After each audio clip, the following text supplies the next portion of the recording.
할렐루야. 하나님의 은혜가 유튜브를 통해서 말씀을 청취하는 모든 분들에게 하나님의 은혜가 풍성히 임하기를 예수님의 이름으로 축원합니다. 오늘은 외로움의 쇠사슬에서 벗어나십시오. 세 번째 말씀이 되겠습니다.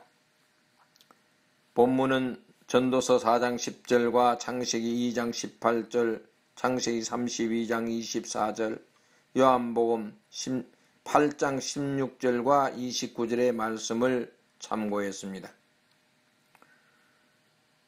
오늘은 긍정적인 외로움에 대해서 살펴보고자 합니다. 첫째는 당신이 당하는 그 외로움 때문에 당신은 다시 태어날 수 있습니다. 창세기 32장 24절에 보면 야곱은 홀로 남았더니 어떤 사람이 날이 새도록 야곱과 씨름하다가 라고 했습니다. 야곱과 씨름한 어떤 사람은 그가 홀로 있을 때 어둠 속에서 찾아온 성육신의 그리스도였습니다. 야곱은 처음에 믿음의 가정에서 태어났지만 하나님을 믿으면서도 수십 년 동안 그리스도를 개인적으로 알지 못했습니다. 그러던 그가 그리스도를 개인적으로 만나게 된 계기가 홀로 있을 때였습니다. 그는 그리스도와 밤새 홀로 씨름했습니다. 그리고 결국은 그리스도께 항복했습니다. 여러분들도 홀로 있는 시간에 예수님을 개인적으로 만나게 될 수 있기를 예수님의 이름으로 축원합니다. 주님이 당신을 홀로 거하게 하실 때 너무 괴로워하지 마시기를 바랍니다. 그것은 주님을 개인적으로 친밀하게 만나게 되는 계기가 되기 때문입니다.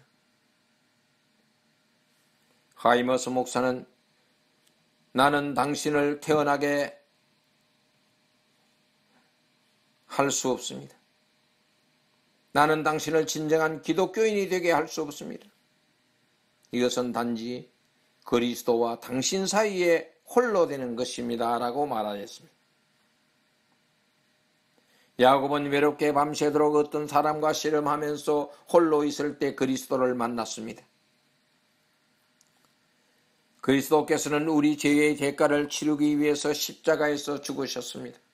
그러나 우리가 할 일은 그리스도께 완전히 항복을 해야 합니다. 당신은 예수님께 온 마음을 다 드려야 합니다. 당신의 반항적인 마음이나 자만한 마음을 회개해야 합니다. 당신은 그리스도의 십자가 밑에 엎드려야 합니다. 당신의 환도뼈가 부서져야 합니다. 그 강한 자아가 깨어져야 합니다. 그때 주님은 당신을 죄의 사슬에서 구원해 주실 것입니다. 그의 보혈로 당신을 죄에서 씻겨주실 것입니다. 그리고 제2의 인생을 새롭게 살게 될 것입니다. 그리스도 안에서 새 생명을 얻어 사는 자가 될 것입니다. 두 번째는 십자가 길은 외롭습니다. 그리스도께서는 이 세상에서 사역하실 때 종종 혼자이셨습니다. 마태복음 14장 23절에도 무리를 보내신 후에 기도하러 따로 산에 올라가시다 저물매 거기 혼자 계시더니 라고 기록되어 있습니다. 큰 무리가 예수님을 따랐지만 그는 하나님과 종종 혼자 계셨습니다. 무리에서 떨어져 있었습니다. 그는 말씀하셨습니다. 내가 혼자가 아니요 나를 보내시니가 나와 함께 하시도다. 하나님과 함께 보내시기 위해 잠시 사람들을 떠나신 것입니다. 공생의 사역 중 하나님께서는 예수님과 항상 가까이 계셨습니다.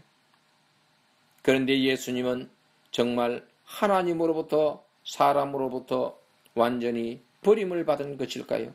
아닙니다. 그는 홀로 계심의 시간이었습니다. 외로운 시간이었습니다. 겟세마네 동산에서 기도하실 때 그리고 십자가를 지실 때를 생각해 보세요. 사람들은 외로우신 그분을 데리고 가서 그를 때리고 그의 머리에 가시면류관을 씌우고 조롱했습니다. 그들은 골고다 언덕으로 끌고 가서 십자가에 못 박았습니다. 그때 예수님은 울며 소리쳤습니다. 마태복음 27장 46절에 보면은 나의 하나님 어찌하여 나를 버리셨나이까. 이 끔찍한 순간에 예수님은 십자가를 홀로 계셨습니다. 우리를 구원하실 때 그 끔찍한 십자가에서 그분은 홀로 계셨습니다. 하나님도 그분을 잠시 외면하셨습니다. 예수님은 제자들을 향해서 십자가를 지고 나를 쫓아라고 하셨습니다. 십자가를 지고 가는 길은 예수님처럼 외로운 길이요 혼자 걷는 길입니다. 겟세마네 동산에서 기도하실 때도 예수님은 홀로 기도하셨습니다. 그때 제자들은 자고 있었습니다. 우리가 하나님이 주신 사명을 감당할 때, 즉 십자가를 지고 갈 때 많은 사람들이 공통적으로 그 길은 외롭고 험난한 길이라고 말합니다. 아무도 알아주지 않습니다. 자기를 이해해 주지도 않습니다. 잠깐이지만 하나님께서 그를 외면하실 때도 있습니다. 그러나 그 길은 하나님 한 알의 밀이 땅에 떨어져 죽어서 많은 열매를 맺는 길입니다. 그 길은 외로움을 극복하는 사람만이 계속 갈 수 있는 길입니다. 그러므로 우리는 인간적 외로움은 신앙 안에서 쉽게 극복할 수 있지만 사명을 감당하는 길에서 오는 외로움은 어렵더라도 앞서 십자가의 길을 가신 예수님을 묵상함으로써 인내하며 걸어갈 수 있는 길입니다. 말씀을 마치겠습니다.